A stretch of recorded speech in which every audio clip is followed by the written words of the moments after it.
Hey, Mike here. I just wanted to let you know that you can listen to Dark Poutine early and ad-free on Amazon Music, included with Prime.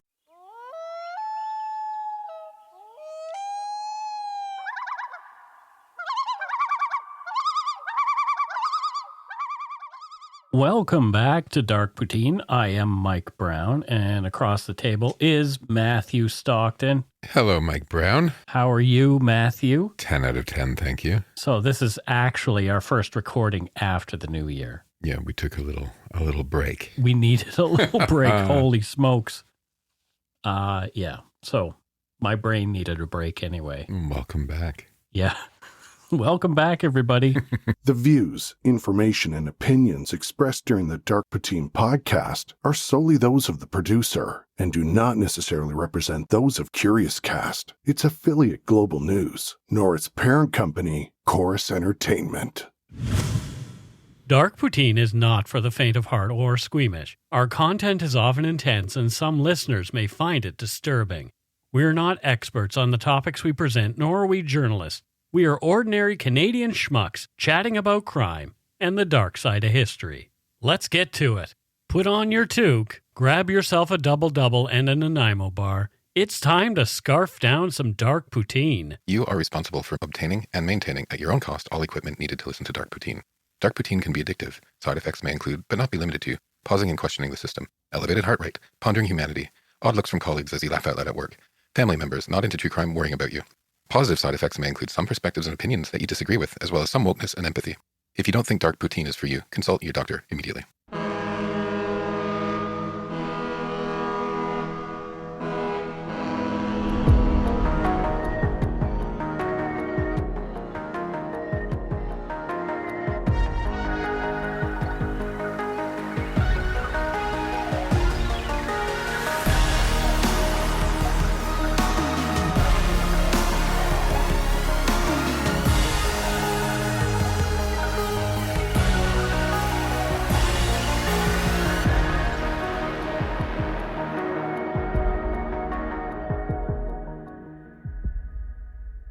At 8 p.m. on the evening of March 21st, 2006, the BC Ferries-operated motor vessel Queen of the North departed Prince Rupert, British Columbia.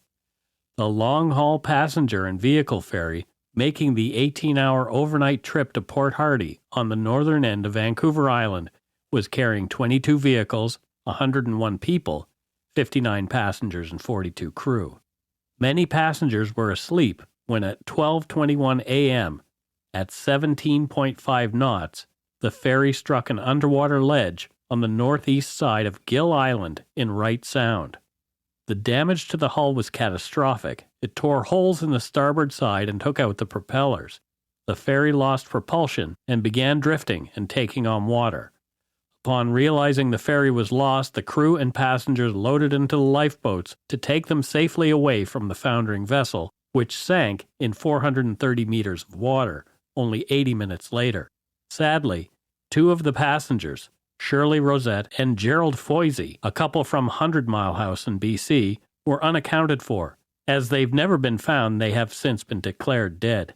Investigations by BC Ferries and the Canadian Transportation Safety Board determined that the sinking was due to human error on the part of the ferry's navigational crew, and the RCMP undertook a criminal investigation.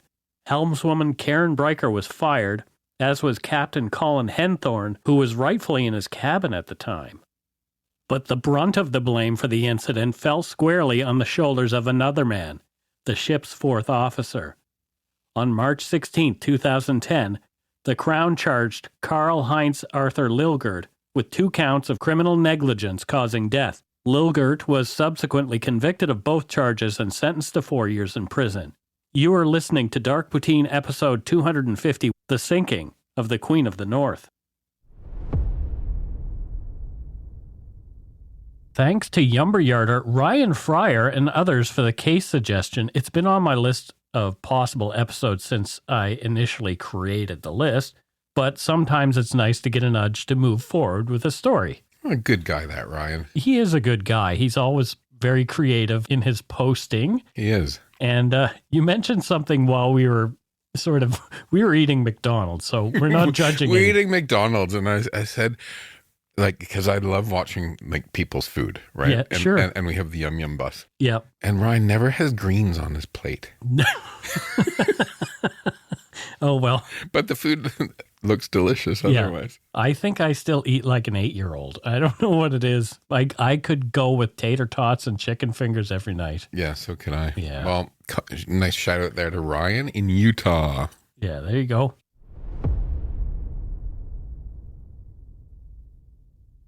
Traveling by ferry in BC is common, especially as some areas would otherwise be inaccessible by car, or the route would take days to navigate. The BC Ferries Corporation has an excellent record of safety for getting passengers to their destination on time and in relative comfort. According to their website, they are, quote, proud to be one of the largest ferry operators in the world, moving more than 60,000 customers and 23,000 vehicles throughout coastal BC every day. The site continues. For 60 years, we have been dedicated to providing safe and efficient travel to our customers. Our role as ferry transportation provider goes beyond getting passengers from point A to point B. With 25 routes throughout the west coast of BC, we serve as advocates for the coastal environment and communities we operate. Operations began in 1960 with just 2 ferries providing service on a single route. Today, we have 39 ferries moving more than 22 million passengers and 8 million vehicles every year. End quote. My first trip on a BC Ferries vessel was from Horseshoe Bay to Nanaimo in 1976 when my family was visiting, so Dad could attend a veterinary conference in Richmond. And I've always remembered the trip fondly and recall being awed by the beautiful scenery as the large ferry we were on traversed the channels on the way to Vancouver Island. Memories of that trip as a youngster played a part in my eventual move to the West Coast. In the nearly 30 years I've been in British Columbia, I have personally sailed on several BC Ferries routes, most commonly to Vancouver Island, the Sunshine Coast, and the Gulf Islands. The service has always been efficient and their workers pleasant, although I've not made one of the long-haul ferry trips like the one we're speaking of here. I would love to do it at some point. You know, before I got into cannabis, one of my last jobs was helping to build that new BC Ferries website. Oh, that's funny. Okay, yeah, and cool. I rebranded their restaurants on the ships. Oh, you rebranded them? Yeah. Well, aren't they all now white spots? No, they're not all white spots. Oh, okay. Yeah. No, so they're different ones. We just updated logos and stuff like that. Oh, I gotcha. Shops and restaurants. Oh, that's cool. But here's something funny. So BC Ferries was a client. Yep. I used to take the Helijet to the meetings. So the meetings were on the island? And I'd take the Helijet because it was faster. Well, yeah. But I eventually took the ferry. Yeah. Oh my God, that trip is so beautiful. Yeah, I love taking the ferry to the island. Just to Victoria from Vancouver. It's just, it's beautiful. And you walk out on the promenade, especially like early in the morning, right? Yeah. And the islands are going past. And it's almost like meditative, right? Yeah. Yeah. Yeah, I love taking the BC ferries. I really, really do. It's good. As well as tourism, many British Columbians use the ferry system to commute from place to place, and trucking companies utilize it as an efficient means to ship goods around the province. As a result, British Columbians have high expectations when it comes to getting around by ferry. If you want to have a lengthy, sometimes heated discussion, ask anyone about the cost of the ferries, or worse yet, chat about wait times or weather cancellations. All in all, though, we here in BC do love our ferries. I, though, miss the sunshine breakfast. If you know, you know. Incidents have occurred, of course, over the 62 years that the BC ferries have been in operation. However, they are so rare that they often make the news. There have been collisions with other vessels, ferries have run aground, and there have been hard bumps into docks. There have been other severe and fatal incidents as well. From tsb.gc.ca, quote, "The Queen of New Westminster was docked at No. 3 berth in Departure Bay, British Columbia on the 13th of August, 1992. During the final stages of vehicle loading on the upper deck aboard the Queen of New Westminster, a van with 6 occupants was directed to stop. While the van was stopped on the apron of the shore loading ramp, the ferry began to pull away from the berth. The apron lost the support of the ferry deck, causing the van to fall onto the ferry's lower deck and then into the water. As a result of this accident, 3 of the occupants, 2 of them children, died, and 3 were recovered safely from the water, 1 having received serious injuries. The board determined that established clearance procedures were not followed, and the ferry departed prematurely from the berth. Contributing to this occurrence were the shore and shipboard personnel's preoccupation with maintaining the ferry schedule and communication problems associated with the use of portable radios by terminal personnel." End quote. Never before or since the Queen of the North incident, however, had BC Ferries lost a vessel. The 125-meter steel vessel weighing 8,889 gross tons, originally named the Stena Danica, was built in Germany in 1969. The government of British Columbia purchased her in 1974 for $17.7 million. The registry of the vessel was transferred to Canada. She was renamed the Queen of Surrey and served the route between Nanaimo and Horseshoe Bay for the next 6 years, making an average of 8 trips per day before undergoing a $10 million refit for the northern British Columbia ferry routes, adding staterooms, more cargo space, restaurants, and was then renamed the Queen of the North. And I just realized as I'm reading this, I didn't even realize it while I was writing, that could have possibly been the ferry that I traveled to Nanaimo. That's incredible. That's really weird. So they named her Queen of the North. Queen of the North. Well, as she was going to be serving northern British Columbia, They named her Queen of the North. It's my hope that our American listeners think of me as Queen of the North. I'm a tired old ferry from the 70s as well. I'm not going to make any references to going down because that would not be appropriate. Oh, no. Oh, dear. She was assigned to the inside passage route between Port Hardy on Vancouver Island and Prince Rupert in northern BC.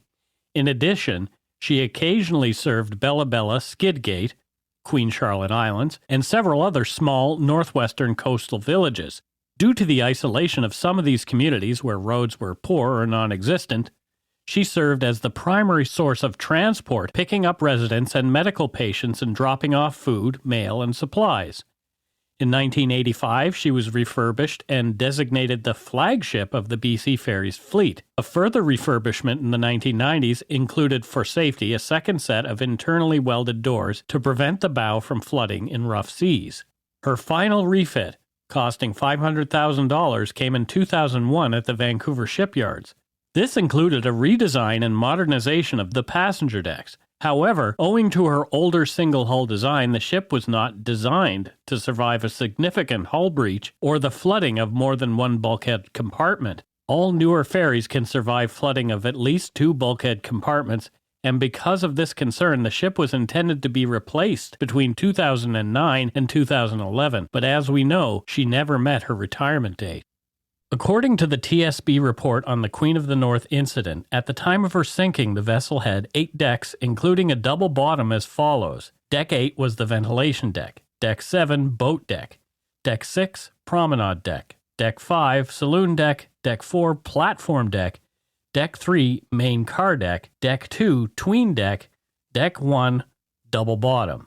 The hull below the main car deck was subdivided by 11 transverse watertight bulkheads with 11 sliding watertight doors providing access to the main compartments. The engine rooms were located amidship.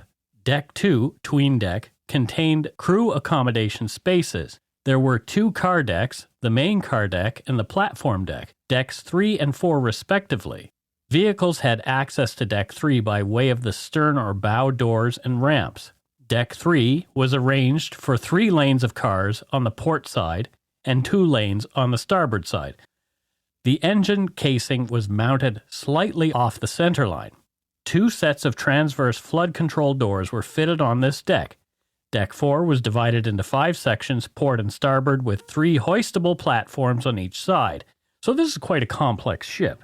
Deck 5, the saloon deck, contained passenger common areas, such as the cafeteria and the bar, and also the galley and the purser's office. Deck 6, the promenade deck, contained a passenger accommodation space aft, a port midship lounge, and an enclosed reserved passenger seating area, as well as a lounge and passenger seating area forward. Deck 7, the boat deck, contained another passenger accommodation space aft, and the officer's accommodation space amidships, and the wheelhouse at the forward end. So this is like a floating hotel, essentially, that you can park your cars in. These things are huge. This one especially. This was a big ship. This isn't like the little aqua bus that Steve and I toot around on. No.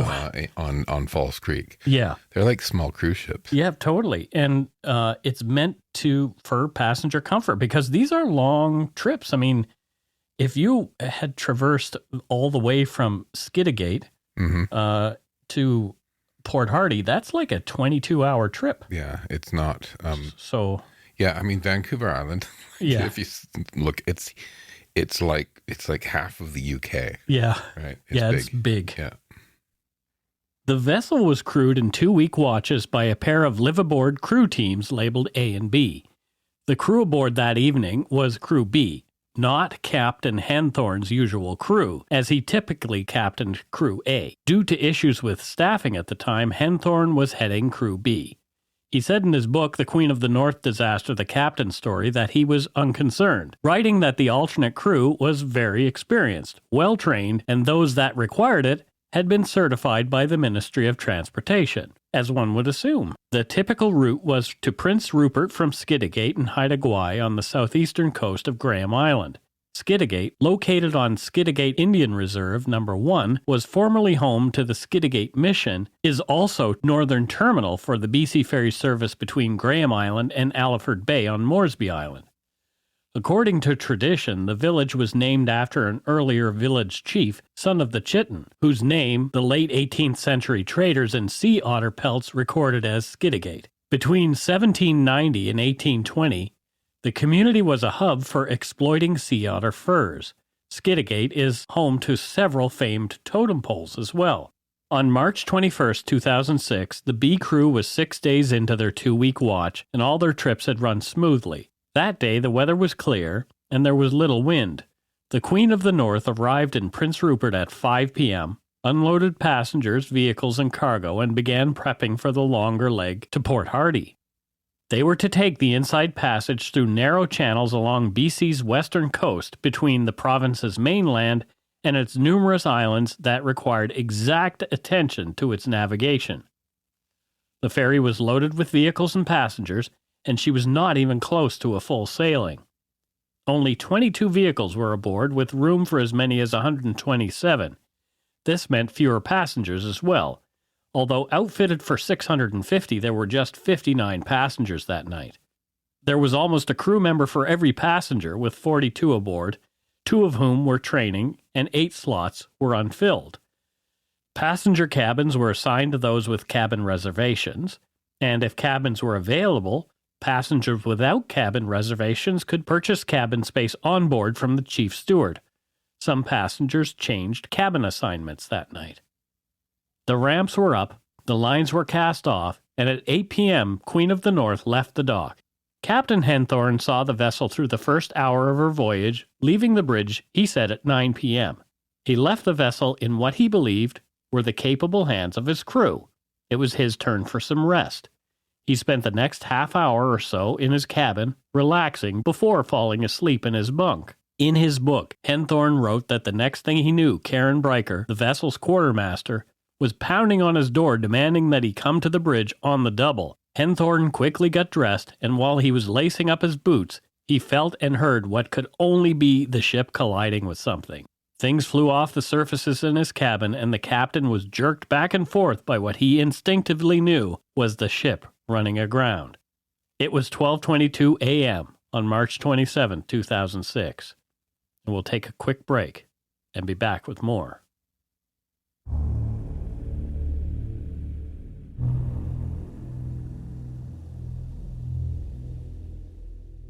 And we are back.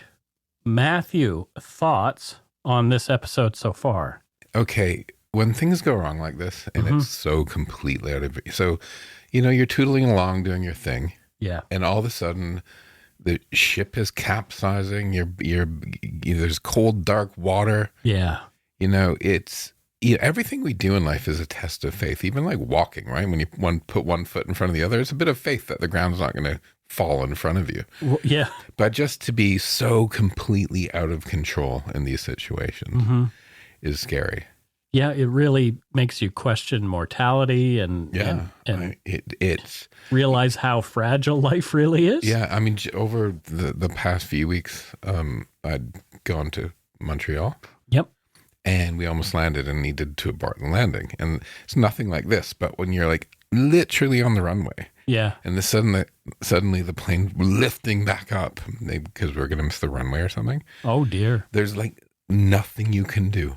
No. And imagine being on the ship and suddenly, you're just sitting there eating or having a nap or whatever. And then you're being thrust into little, hopefully, little lifeboats. Yeah. And it would have been dark, they're not so little sometimes too. Dark and cold. Yeah. And they were out there for hours, right? Yeah. Just, bobbing around waiting for the larger ships to come and pick them up. Yeah.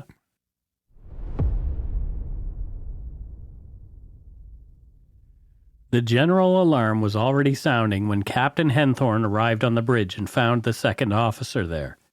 The second officer had, after seeing land on the starboard radar, moved the engine throttle controls from full ahead to full astern. The vessel was not responding at all. It became clear later that the collision with the underwater ledge had destroyed the propellers used to drive the ship, and no amount of fiddling with the controls would have made any difference. Queen of the North was adrift. Worse yet, she was taking on water, even though the watertight doors had been ordered closed by the captain soon after he'd entered the bridge. According to the later TSB report, quote, water ingress into the hull was immediate, rapid, and extensive, and the, quote, bilge pumps could not keep up with the seawater rushing through the holes in the vessel's hull. When the vessel struck the island, the starboard side hull plating was ruptured along the keel at the forward end and also in way of at least two other main watertight compartments, the main engine room and one crew accommodation area aft on deck 2, including the workshop below.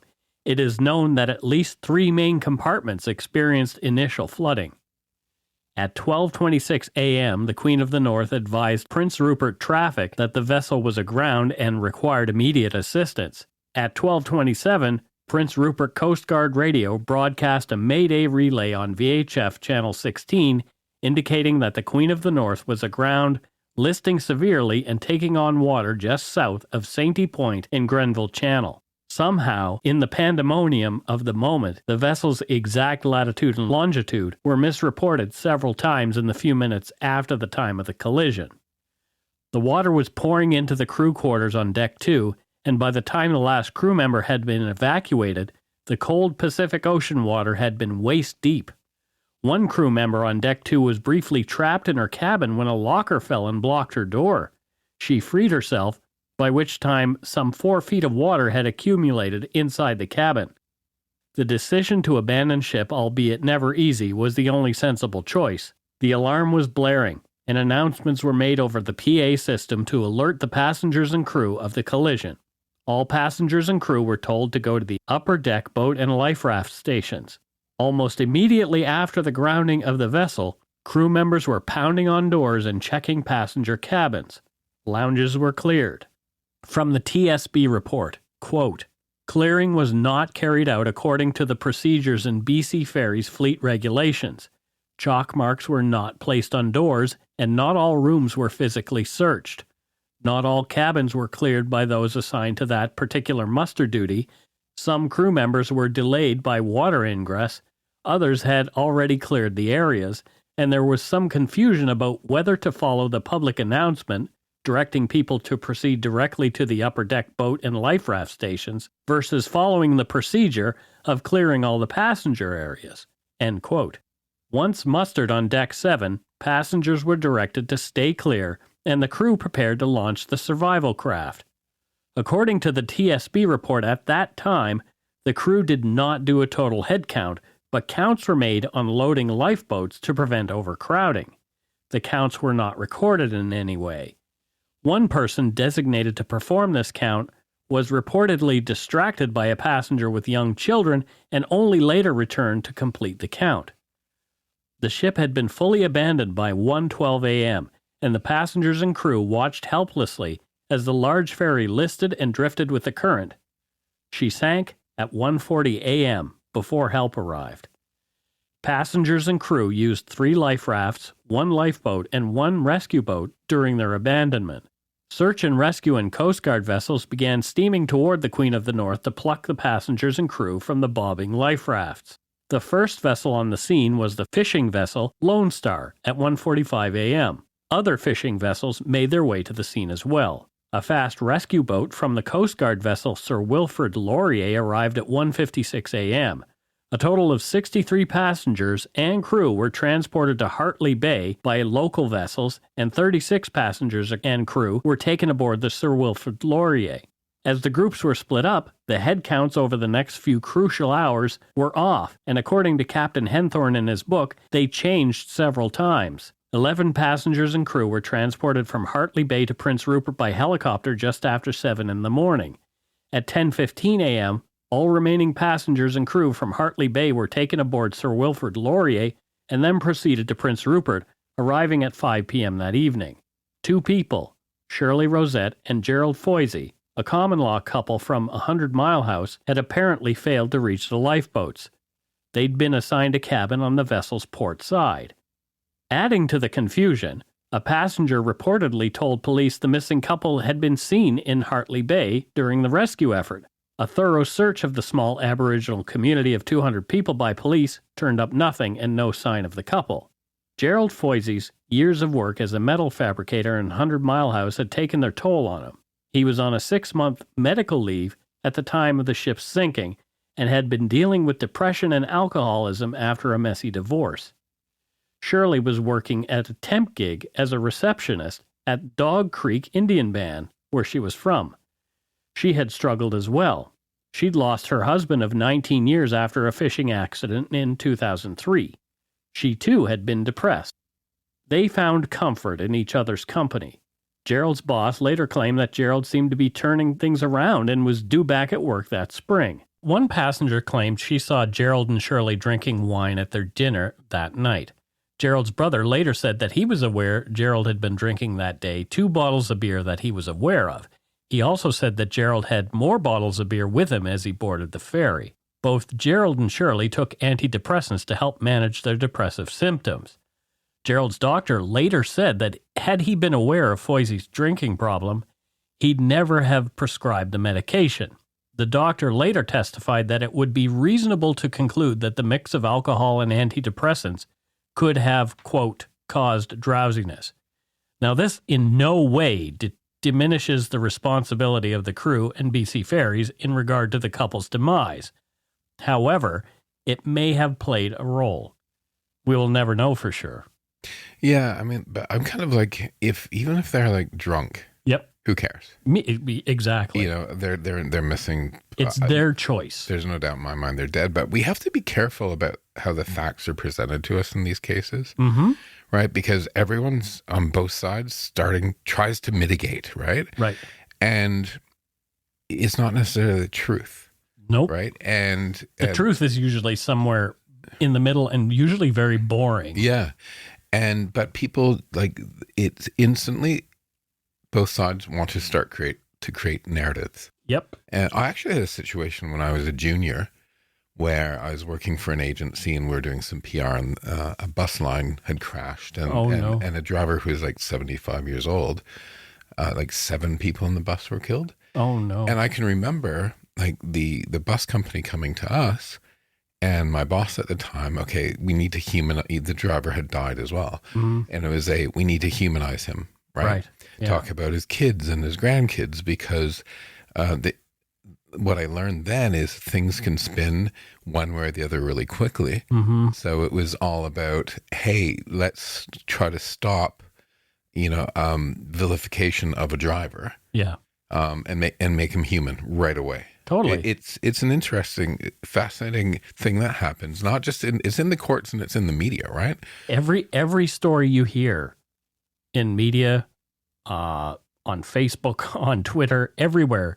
There's a spin. Someone has an agenda that they are trying to forward. Mm-hmm. Everyone. Yep. Everyone. Mm-hmm. So I've noticed a lot lately. People are sort of pointing that out now. Mm. You know that this person does this for a living, or you know that this is their agenda. Mm-hmm. So perhaps you should take into account that when you are just, blindly believing what someone is telling you. Well, you know what I do when a big news, I tend not to read the news too much but I try to, I'll read a far right, a far left, a middle sort of news site. Yep. Because the truth is sort of somewhere in between all of it, right? So I always read like both sides of what the spin is and try to figure out what's really going on myself. So I've talked about it before on the show, I think, but there is this site called ground.news that I use, and essentially it will give you the story and it will tell you how much it's being reported in the right and how much it's being reported in the left. Interesting. For example, Bolsonaro supporters storm into Brazil Congress, clash with authorities. That's a big story. Oh, is that still going on? I guess it was happening yesterday. Wow. So Bolsonaro obviously lost the election and his people aren't happy. But this is being reported 41% on the left. So it's being more reported by the people who are opposed to what's going on. 33% in the center and 26% on the right. So it's really interesting to see sort of the bias, the bias in storytelling. Yeah, it's great. I love it.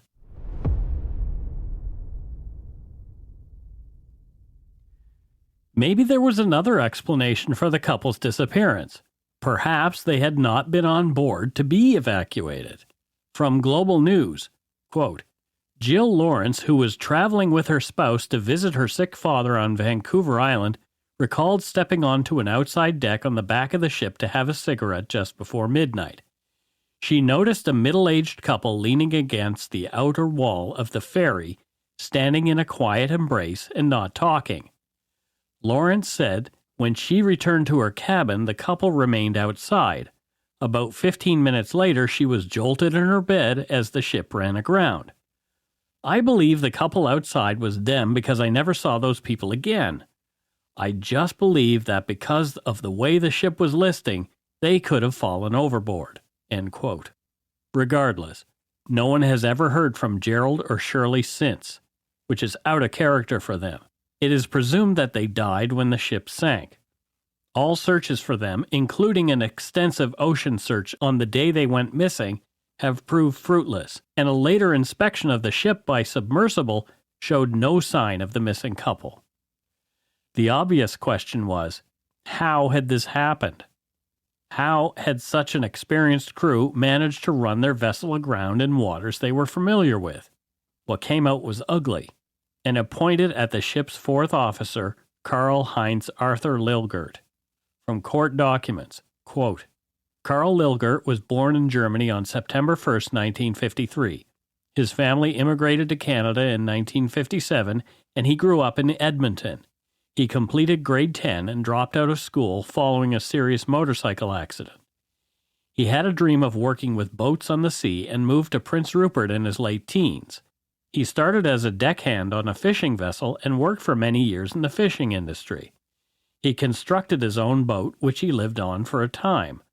He and his now estranged partner met in 1981 and had 2 sons who have grown to be fine young men.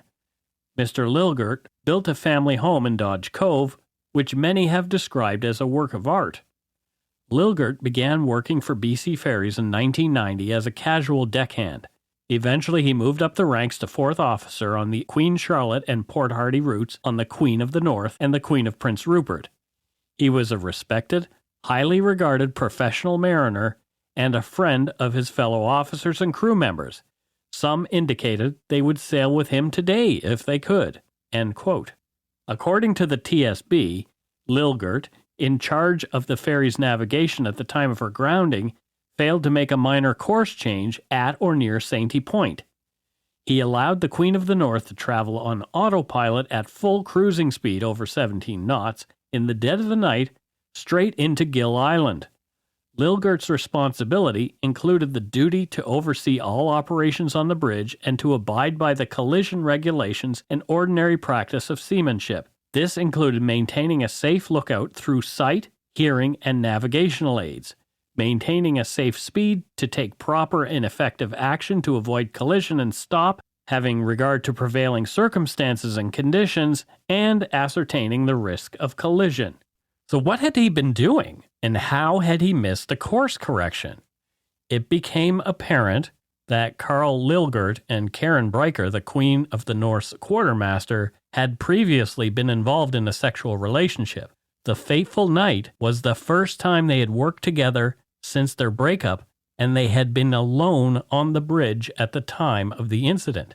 After Lilgert was arrested, he was charged with 2 counts of criminal negligence causing death, and the Crown's position was that Lilgert had either been distracted, either in an argument with Karen Breicher, or conversely, they had been engaged in sexual activity when the ferry ran aground. Interesting. Yeah. Isn't it? So again, right? Mm-hmm. Narratives being spun. Yep, totally. It's funny though. They're like that is a very broad. You're either fighting or you were having sex. Yeah, like it's they're grasping a little bit, but it seems a bit too easy, right? Mm-hmm. I actually heard when I first moved to Vancouver, I heard this story from just regular person. Sure, everybody was talking about it. And what this person said to me was, and it's wrong, right? The captain was drunk and having sex with his lover who is not supposed to be on the bridge. Right? That is exactly the story that I heard too. And there's no evidence, like there's nothing. It wasn't a captain.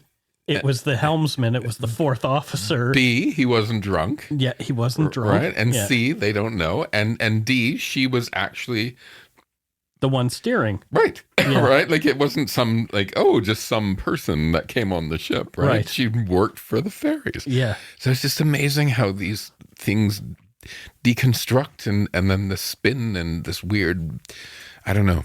People hear half the story and then it's like the telephone game. Yeah. Things become this crazy story. So you heard that same story? I totally heard the same story. It's incredible. Yep.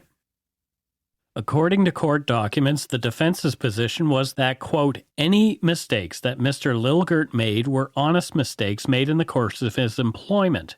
Mr. Lilgert was fully engaged in the navigation and operation of the ship. The activities Mr. Lilgert undertook and the judgments he made on the bridge that night were based on his years of experience on the water. They were not undertaken recklessly or without regard for the safety of his fellow crew and passengers, end quote. Lilgert also claimed that he was taking evasive action to avoid contact with a fishing vessel that had come into the ship's path, but there is no evidence of this phantom ship ever existing. Lilgert said that Karen Breicher was at the helm and unfamiliar with the equipment on the bridge. While Carl Lilgert was on the stand, the Crown Attorney cross-examined him. From a National Post article, quote, the relationship the two of you shared, the Crown Attorney began, the attraction was powerful enough that whether it was sexual activity or an argument or a discussion coming out of the breakup of the relationship, that's what occupied your attention that night, not navigating the vessel. Lilgert simply replied, no. The Crown Attorney earlier suggested that Lilgert knew Breicher would be on the bridge that night, so he cut his break short and relieved the second officer, Kevin Hilton, early so he could be with Breicher on the bridge. And when you got to the bridge, whatever happened between you, whether it was sexual, an argument, a heated discussion, you just weren't paying attention to navigating the vessel, the Crown Attorney said. I'm suggesting that I was navigating and paying attention to the best of my ability. Lilgert responded. I don't know, but I feel like he's not being completely honest. No, and what I'm about to read next actually sort of proves that out a little bit. Okay. The record of the electronic chart system, ECS, from the Queen of the North and from a Coast Guard vessel tracking the ferry was contrary to Lilgert's evidence. Despite his convoluted explanation of convoluted maneuvers he claimed he made in Wright Sound to avoid a phantom fishboat, The ECS evidence demonstrates that the Queen of the North proceeded in a straight line out from Grenville Channel to the point of impact with Gil Island with no course or speed change 14 minutes from the prescribed course change. His attention was not focused on his job, according to this evidence.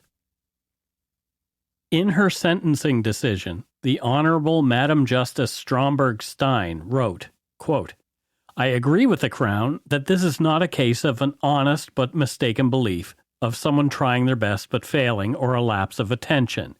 This was not an error in a judgment call. This was a case of complete abdication of responsibility by Mr. Lilgert.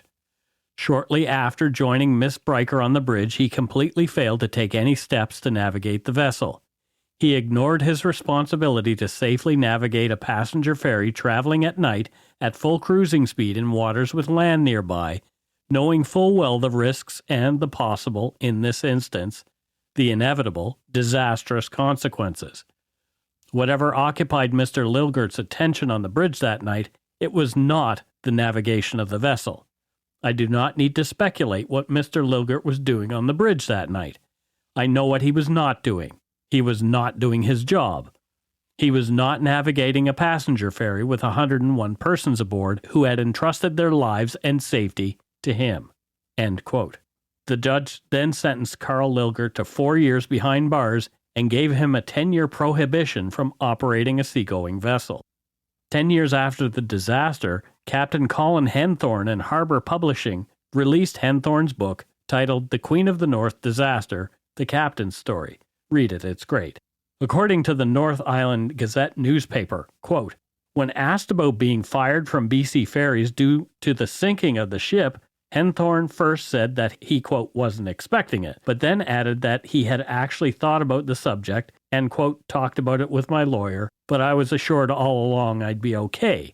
I actually thought they were phoning me to come back to work, but they fired me, end quote. The article continues. Henthorne fought the termination from January 11, 2007 until November 24, 2011, when he lost on appeal to the British Columbia Court of Appeal. Henthorne felt the 5-year process of trying to keep his job wasn't the most frustrating part. He was more so upset that, quote, the Workers' Compensation Tribunal ignored every piece of evidence that we presented. Their arguments were completely lame, and we were flabbergasted when we lost. It was a miscarriage of justice all the way. On the subject of the 2 passengers who went missing and were declared deceased, Henthorne said that they were definitely, quote, seen on board. That's confirmed all the way, adding that the crew, quote, expected them to turn up, but in the end they didn't. When people go missing, you always hope they turn up. Maybe it's denial, but 10 years later, I still hope. I just can't help it. When asked about how he feels about the tragedy now that a decade has passed, Henthorne took a deep breath and said that the entire ordeal has, quote, just been an exercise in living with anger and trying to let it go, trying not to let it eat me up. I've reached a point where something will remind me of it and I'll get angry, but I know the anger's not going to destroy me. I just try to let it wash over me, end quote. BC Ferries did make some changes to prevent another miscount of passengers. According to the TSB, following the sinking of the Queen of the North, British Columbia Ferry Services, BC Ferries, updated the passenger reservation system for its northern fleet to create a manifest containing all passengers' names. At the terminal, all passengers are issued a boarding number, which is collected upon boarding, tallied, and then cross-checked against the names in the manifest maintained ashore. The tragedy also forced some much-needed changes nationally. On August 2, 2007, Transport Canada issued a ship safety bulletin recommending that vessel owners and captains have readily available information on all persons on board that will be of assistance during emergency situations and search and rescue operations. The recommendation was made in anticipation of Transport Canada adopting the International Convention for the Safety of Life at Sea, the SOLAS Convention, with regard to the information on passengers with the following additional details. 1. All passengers on board all passenger ships shall be counted prior to departure, the number shall be recorded, and shall be readily available to the master, and the master is the captain. Details of persons who have declared a need for special care or assistance in emergency situations shall be recorded and communicated to the captain prior to the departure. In addition, the names and gender of all persons on board distinguishing between adults, children, and infants shall be recorded for search and rescue purposes. And 4, the information required by paragraphs 1, 2, and 3 shall be kept ashore and made readily available to the captain and to search and rescue services when needed. And obviously, companies are now made to ensure that the crew are familiar with all equipment and procedures. Yeah. So there you go. Matthew, what are your thoughts on this? You know, I was thinking while you're reading there. You know, these 2 people died, but it got me thinking about mass casualty events where somebody made an error. Yep.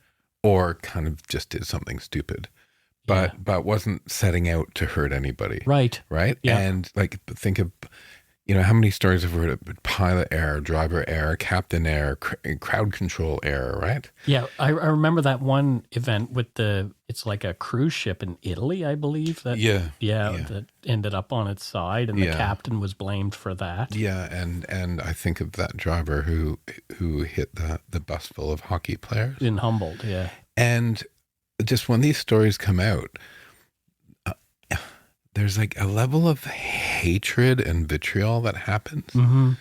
And I kind of think, you know, people do people things. Yeah. People make mistakes. Sure. Right? It's not like these people set out to kill people. No. And so often everyone jumps on this like really, really harsh bandwagon. Mm-hmm. Right? Like Canada was thinking about just deporting that guy who hit the bus. Yeah. Right? He made an error. Mm-hmm. And I just find it interesting that they're suddenly treated like they're like intentional mass murderers. Well, I mean, you know, there is a level of responsibility when it comes to that's the difference between negligent homicide, and actual murder. So you made a mistake, but people died because of your mistake. Don't get me wrong. I think people need to be punished and we need to do this and set examples. But, you know, creating a culture of vengeance and sort of vitriol from the public and sort of hatred. Mm-hmm. I don't want to live in a culture of vengeance like that. No. Right? No. Right? Like, yes, people should, you know, be fined or put in jail, like depending on what happened, but they didn't set out to do this. No.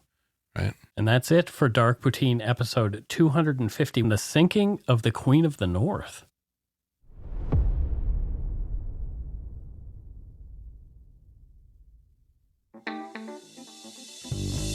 That's right. It's time for voicemails. You can leave us a message at 1-877-327-5786 or 1-877-DARK-PTN. We'd love to hear from you. Let's see who called us this week. All right. It's time for voicemails. And before we get started, just a reminder. So this is our first episode recording after Christmas. So probably into February, you're going to hear people wishing us Merry Christmas on our voicemails. And we'll take it. We'll take it. It's either early or late. Right? Exactly. But a lot of people called us over the holidays. So we really appreciate it. We're going to enjoy them. Yeah. Extend it. Exactly. So here is our first voicemail. Let's have a listen. Hi, everyone. It's Kale calling again. My pronouns are they, them. And I'm driving back to Antigonish right now from New Brunswick. And I was listening to the haunting episode, and I got really excited. It reminds me a lot of the Blue Nun legend that is a big thing at St. FX. So the story, the most common story, I guess, goes that a nun in the 60s, whenever Mount St. Bernard residence was inhabited by the nuns, got pregnant by a priest at the university. The priest rejected her and refused to leave the priesthood. So in her despair, she completed suicide.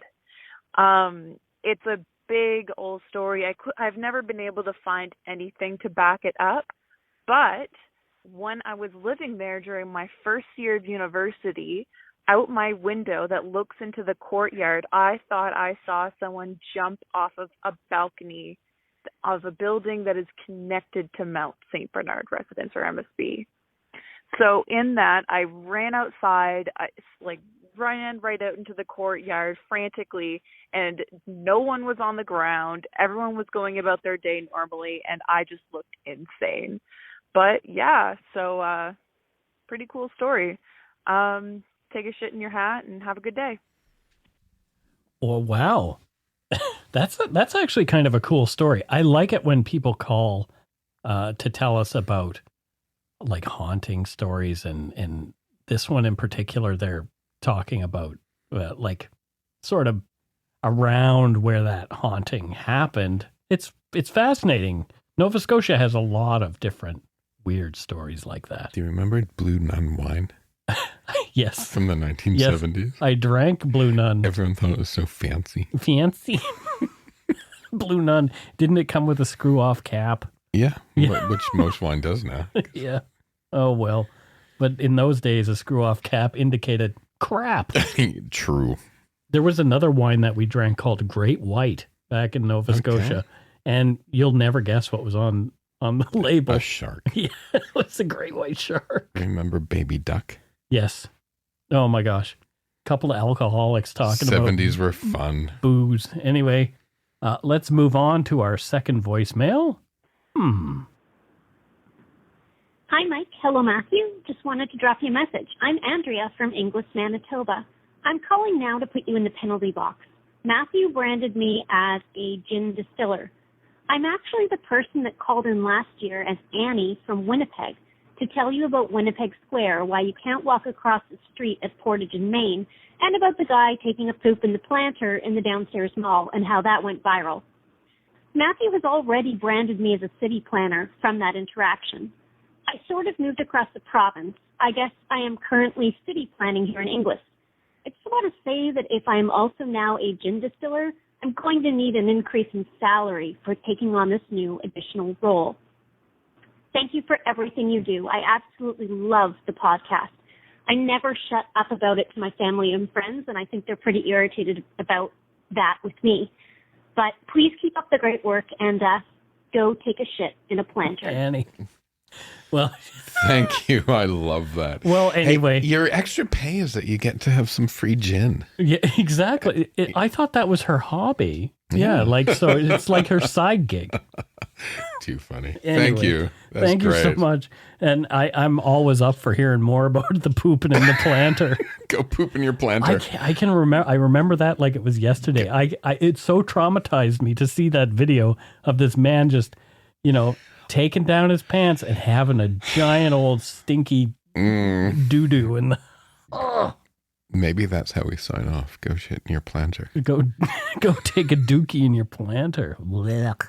Anyway, here's another voicemail. This one looks like it might trail off, so we'll see. Hey, Nancy here.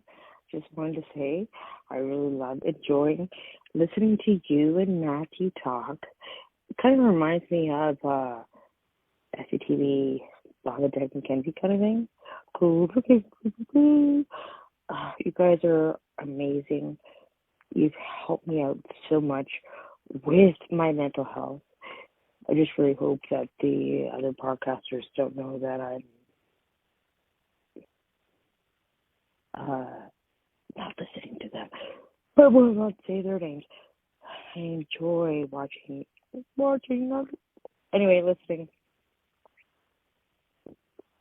I'm from Cambridge, Ontario. I just want to say I really enjoy listening to you guys. You guys help me out with everything. Thanks again. Go shit in your hat. Well, it sounds like she kind of lost her confidence a little bit there. But you know what? But what I love I used to hate public speaking. She compared us to SCTV. Yeah. Which was the best show to ever grace the airs. It was. Did you know that their production budget was $5,000 an episode? Probably something like that. I was listening to something the other day. I remember the Schmengi brothers. Wasn't it Eugene Levy and and John Candy Yes. were the Schmengi brothers. Cabbage rolls and coffee. Yeah, I love them so much. Yeah, it was a pretty funny show. Well, thank you, Nancy. Yeah, we really appreciate it. And you know what? We're glad we're there for you as well. Yeah, it's not easy to call in and yak. You know, like people start a conversation, and we've heard it a bunch of times. They start a call. Sometimes people just hang up. And they're just like, oh, to hell with this. Yeah, so. It's all good. Yeah. No, it's great. I'm glad you listen. And I'm sure other podcasters are hurt that you don't listen to them, but just keep. You know what? Just There's other people who don't listen to this show. Keep listening to us. Exactly. Thank you. And here's our last voicemail. Hi, guys. Special hi to Steve as well. Big fan here, calling from Prince Rupert Island. My name is Hazel. I just finished listening to episode 1 on Diana Russell. It's a very sad case. And I just wanted to put in my 2 cents worth for the voicemail section of the show. You got into a bit of a back and forth about the proper pronunciation of Newfoundland. I don't think anybody actually says Newfoundland, but definitely here on the Atlantic coast, we would pronounce it Newfoundland or Newfoundland. Anyway, I just want to back up Mike there on your pronunciation. I'd love to hear your guys' take on a couple of cases that come out of Prince Edward Island. We're a pretty small place and we don't get mentioned very often, I find, on podcasts. I think I'll write up an email with a couple of suggestions for you guys that I'd really love to hear you cover. I guess that's it. Love the show, guys. Take care. Go shit in your hat. Bye-bye. Yeah, that's awesome. Thanks, so Hazel. Over the years, we've covered a few since the one that she's talking about. And yes, you know, Newfoundland. Understand Newfoundland. Understand Newfoundland. But I've heard people call it Newfoundland. Yeah. I'm like, stop it! That's wrong! If you're British, I could understand that. Because it's Newfoundland. Yes, exactly. No, it's not. People were here long before you. Exactly. Well, the Vikings, you know? Yeah. Yeah, the Vikings were there. First Nations people. First Nations And people. so Hazel's from PEI. Yeah. It's a very small province. I love PEI. I've not gone yet, but everyone tells me I'd love it. Yeah. And go in the summer, though, and in the late summer. I want to go and... Don't go early summer because tourism is crazy. Yeah. Go late summer, like the end of August, beginning of September. Perfect time to be in PEI because you'll have the beaches to yourself. Let's do more crime from PEI. Yeah, for sure. Yeah. I have a few on my list. Good. Yeah. That's it for this week's voicemails. Again, you can leave us one at 1-877-327-5786 or 1-877-DARK-PTN. We'd love to hear from you, even if it is just to say hi and to tell us to go shit in our hats. If you're stumped for what to chat with us about, a quick story is welcome. It is time for Patreon, and again, wow, we're just catching up, and we have a lot of catching up to do, which is really awesome. Wow. Holy smokes. So first up, from Cambridge, Ontario. What's all those British names for the Ontarian places? We have Nancy Gray. Legal commentator and television journalist. No, that's Nancy Grace. Oh, okay. Well, Nancy Gray is also a legal commentator and television journalist. Well, good for her. Yes. Yeah, she probably was doing it long before Nancy Grace. She's with the Cambridge Daily News. The Cambridge Daily News. Have you ever been to Cambridge, Ontario? Of course I have. I've been to Cambridge in England. Yes. It's beautiful. Wow. Talk about history. Is there a lot of history in Cambridge, Ontario? There's a lot of history in Eastern Canada compared to over here. Sure. Right? Yeah. We're still pioneering here. Yeah. It's true. Yeah, it's true. Yeah. And with all the immigration that's happening right now, like I was reading, it was like something like 430,000 new Canadians last year. The more, the merrier. Exactly. Come on in. Next up, we have... Oh, so we forgot to say, what does Nancy... Oh, no. No, we did. No, okay, whatever. Goofball. Next, we have somebody whose name is only CD, so we don't know a gender. We don't know where they're from. I know who it is. Who is it? It's Catherine Deneuve. Really? Yeah. Okay. Yeah, she's a fan. Actress and icon. Yes. Catherine Deneuve. If you don't know her, everyone, look her up. Oh, yeah. She was Beautiful. beautiful woman. Yeah. Yes. And elegant. Elegant. That's the word I was looking for. Yeah. Yeah. And so obviously an actor. Where is she living now? Do you know? Paris. Paris. Oh, well, So of course. see the film Place Vendôme. It's very good. Okay. Yeah. Sure, I'll check it out. Next, we have Susan Kinneberg. And I don't know where Susan's from. She's from Langostine Where's that? in the prairies somewhere. Okay. Yeah. And what does she do there in the prairies? She's Langostine. She's a speechwriter. Oh, she's a speech. Who does she write speeches for? She doesn't say Okay. because they want people to think that they are smart. Oh. But in fact, Susan is the smart one. So, yeah, any politician. Yeah, so she's actually writing policy. There you go. Good for you, Susan. Keep it up. And thank you for becoming a patron. Thanks, Susan. Thanks, CD. Thanks, Nancy Grace. Nancy Gray. Next, we have Carolyn Butley. And Carolyn is from Anna Bay, Australia. Yeah. Yeah, New South Wales. New South Wales. Yeah, so what does Carolyn do there in Aussie land, where it's probably quite warm right now? She takes old jean jackets. Yep. And puts diamantes on them. What's a diamante? Sparkles. Okay. And sells them. Oh, well, there you go. Yeah. Someone's got to It's do it. very 90s. Yeah. But she's making it come back. Of course. Yeah. Yeah. Well, someone's got to make things come back. Yep. I think I never left some style eras, so I just kind of... What, like the lack of style era that you've never left? Oh, dear. Matthew is very mean to me.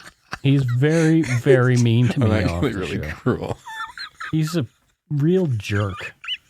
Oh, sweet Lord. I didn't mean that. You've said some mean things to me over the... Your style is your own. Oh. Anyway, thank you to our patrons, and now on to our donut money donors. And people were feeling really generous and festive over Christmas. So first up, we have Russ Warren. And I don't know where Russ is from, Matthew. Russ is from the San Francisco Bay Area. Oh, is he? But he's originally from Chicago. Oh, there you go. And what does he do there in San Francisco Bay? Thrower of illegal raves. Oh, so he throws raves. Yeah. Well, good for him. Yeah. Yeah. Nothing like a good rave. Oh, I miss raving. Yeah, I never went. Oh, so much fun. I missed out by so much fun, especially when they're broken up by a and week. you have to run from the cops. Yeah, well, there you go. Well, good for you. Thanks, Russ. Next, we have Paul Lucignani. Oh, Paul. And Paul is from Australia. Oh. He says, "Hi, Mike and Matthew. Happy New Year. Some donut money for you on your account of my patron not being happy with my credit card for January. Hopefully it works next month. Oh, Thanks for enduring through everything over these past few years. You both are a highlight in my week. I am recently retired, so please no employment, unless, of course, it's related to testing out some new fishing rods out on the water." Okay. So there you go. So he doesn't have any employment, but what's his hobby? What's his retirement hobby? Clearly it's fishing. Lucignani, is that Italian? It sounds Italian. Do you know the best coffee in the world? No. Is in Australia. Really? Yeah, because there's a lot of Italians in Australia. Yep. And it's like they held on to making good coffee better than the Italians did or something. The best cups of coffee I've ever had are in Australia. So I think he fishes and he's a coffee tester just for fun because he likes the coffee. Oh, there you go. And I've been thinking, wonder something weird, Mike? No. I haven't fished since I was a kid. No, me neither. And lately I've been kind of like... You have the urge to go fishing? Yeah. Huh. Isn't that weird? Interesting. Just to sit quietly and maybe it's a meditation. Yeah, it is. I can't picture you fishing though. But yeah. Why? What do you mean? Why can't you picture me fishing? You're just too fancy to go fishing. I'm not fancy. I'm wearing a t-shirt with a stain on it right now. Oh, like, I don't know. I think that fishing is an interesting thing. When I went fishing as a kid, I never really caught much. Did you catch a lot of fish? Yeah. It depends on the day, but we fished all the time when I was a kid. And you went to, you spent a lot of time on the Great Lakes. So did you fish on the Great Lakes or was it like rivers, Great Lakes? Yeah. But we had, God, I mean, I'm just thinking about Paul. Mm-hmm. We had probably, I'm not kidding, like 30 fishing poles. Wow. And like boxes and boxes of lures and yeah. There you go. That's great. Yeah. I had like a little box of and you grew up on the Atlantic. Yeah. Well, I used to crab fish. Okay. I had like a crab fishing trap. Is that fishing or trapping? It's still, you're fishing up a thing. It's not a fish. It's not really, no. So. But yeah, it's a trap. But I used to put like bacon on, and the crabs would come and take the bacon. Okay. And and then I would pull up the trap, and it would close up. It looked like a pyramid. Cool. And there would be crabs in there. Anyway, next up we have Petra Chudobova. And Petra, we've heard that name before, I think. So thank you, Petra. What does Petra do with herself? She says, have a lovely Christmas time. I wish you guys all the best. You're doing a wonderful job as always. P.S. I've listened to the episode where you are wondering how people had a hard living in the 20s. Guess what? I lived at a place with an outhouse just 15 years ago. Wow. So, yeah. So, Petra. So I want to know if there's like a little moon shape in your outhouse, Petra. You know, the little half moon that they carve in there? Who knows? And why did they do that? So you could peek in? I think so. My mother had an outhouse until she moved. Yeah. Yeah, until she married my dad. So where does Petra from? She said, well, I think it sounds like an Eastern European I think name. she lives here now, but she's originally from Prague and she's a film director. Oh, good for her. Yeah. Has she directed anything I've seen? Probably not. No. Yeah, okay. Well, there you go. Thank you, Petra. I had to think of that. No. Thanks, Petra. I kind of want to know, Petra. Yeah. Can you call or write and tell us this story of you living where there was an outhouse? Sure. Are you in the middle of nowhere?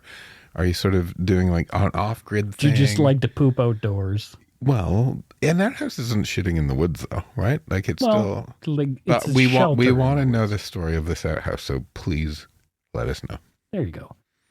Next, we have Sharon Hogue, and Sharon says, wishing Mike, Matthew, Justin, Steve, Egg and Waffles a very Merry Christmas and Happy New Year. Aw. Sharon lives in my hometown. Yeah, and she's mentioning my Egg and Waffles. They're such good boys. They love Matthew's coat.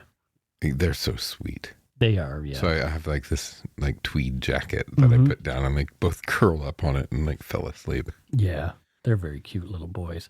So she's from your hometown, and what does Sharon do there in, is it Strathroy? Yeah, Terrible. She's in Strathroy. Mm-hmm. What does she do? I don't think she does anything other than just wait to be crowned the Turkey Queen every summer. The Turkey Queen? Yes. Oh, what's the Turkey Queen? Well, I'm not from there. I don't know what. Festival. Okay. Yeah, so Strathroy was the biggest producer of turkey in the world for a while. Oh. And there was the Turkey Festival every year, and every year there's a Turkey Queen and King. Bridgewater was the Christmas tree capital of the world for a while, too. Yeah. Interesting. Next, we have Jennifer Hess. Jennifer Hess. And what does Jennifer do, and where does she live? Jennifer lives in Manhattan. Okay. And she's a philanthropist and socialite. Good for her. Yep. I want to be a philanthropist and socialite. You'd make a good philanthropist and socialite. Wouldn't I? I would like to do that, Wouldn't I too. make a great lady who lunches? You like a lunch lady? No, a lady who lunches. A lady who lunch. Okay, I gotcha. Anyway. Thank you, Jennifer. Thanks, Jennifer. And continue philanthropizing. And socialiting. And socialiting, yeah. Next, we have another Jen. This is Jen Harris.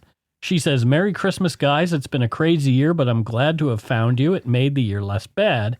Hope next year is a great one for you. P.S. Matt, my family is from Chatham and Wheatley, now in Leamington. So Okay. she's told us where she lives. P.P.S. All of my pets are named after the Beatles and Eminem. My dog is Ringo, John, Paul, George. My other dog is Eleanor Rigby.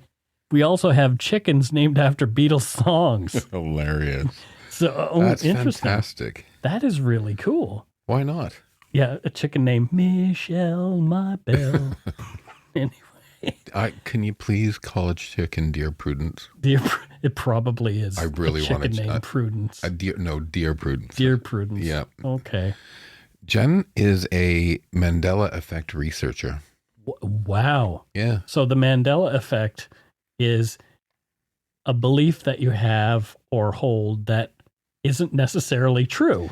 But one that a big part of the population. The masses believe. So a lot of people, and I don't get this. And right? it comes it's from named after Nelson Mandela. saying Because a lot of people thought that he died in jail in the 80s. Yes. But he died like 9 years ago or something like that. And he became the president of South Africa. And I don't get how people don't know that. But anyway, so the Mandela, so Jen is a Mandela effect researcher to figure out how these things happen. Her chickens are a great inspiration. There you go. They're a great inspiration to me. Any chicken named after a Beatles song is pretty good, probably actually. pretty tasty. Dear Prudence, won't you come out to play? Denise Walker. Denise Walker is our next Donut Money donor, and she says, a wee bit of donut nay Christmas cookie money. Happy holidays. Thanks for the laughs and intrigue this year. Hugs from Stony Plain, Alberta. Stony Plain. She has a company called Gravestones and Gargoyles. There you go. She's a stonemason. Stonemason. That's kind of cool. I remember a lot of really cool gravestones in the cemetery that I used to work in. I'm fascinated with cemeteries and gravestones. Yeah. Love them. Did you go to the graveyards in London? Of course I did. I went to Highgate, both sides. You have to go to Père Lachaise in Paris. So I was in Paris. A bunch of people went to Père Lachaise. And you didn't. I didn't because I was hungover. You fool. Yeah. I really am sad that I missed it because Jim Morrison's buried there, as well as a lot of other famous people. Oscar Wilde, yeah. Lots of people. But hey, you're going to go to Paris someday. I am. What did I give you for Christmas other than books? You gave me like little tags from my luggage tags. I'm trying to promote Mike to do more traveling of the world. I do want to see more of the world. So instead of airline tickets, I gave you luggage tags. I'm going to try and take a big trip every year. You should. Yeah. Nothing like traveling. Yeah. Like hit a different country every year. Do it. Yeah, it should be fun. Next we have, last but not least, is our good friend Lori St. Germain. Lori! And she says, sending some holiday treats for you, Mike and Matthew, and a chewy treat for Steve. Happy holidays to you. All the best. Lori in Ottawa. And we know what Lori does. Okay. She started that elderflower liqueur called Saint-Germain. There you go. Yep. Very nice. Very nice. Thank you, everybody. Thank you to all our donors, past and present. Appreciate. Preach. We preach. Thanks to all our patrons and Donut Money donors, past and present, for your generosity. It helps to keep the show going. You can become a patron of Dark Poutine at patreon.com/darkpoutine. For a one-time donation, you can send us donut money via PayPal using our email address, darkpoutinepodcast@gmail.com. If you don't already subscribe to the show, it would mean a lot if you did. You can easily find Dark Poutine on Apple Podcasts, Spotify, or wherever you listen to your favorite shows. If you haven't gotten yours yet, my book, Murder, Madness, and Mayhem, is available to order via a link on the Dark Poutine website. And speaking of darkpoutine.com, please check it out for show notes and other cool stuff. We'd appreciate it if you took the time to give Dark Poutine a like or a follow on Facebook and Instagram. Most importantly, thank you for listening, and tell your friends about us. Word of mouth is a powerful thing. And that is it for this week's episode. Until next time, don't forget to be a good egg and not a bad apple. Go shit in your planter. Go shit in your planter. Ew. At least make it your planter. Don't do it in somebody else's. Don't do it downtown Winnipeg. I barfed in someone's planter once at a party. I'm not surprised. And then I heard about it. It came back to me. It's somebody who was at the party, was talking to the owner of the home and said, like, some disgusting pig puked in one of my house plants. And it was me. And we'll leave everyone with that. Yeah, sorry. Goodbye, everybody. Bye.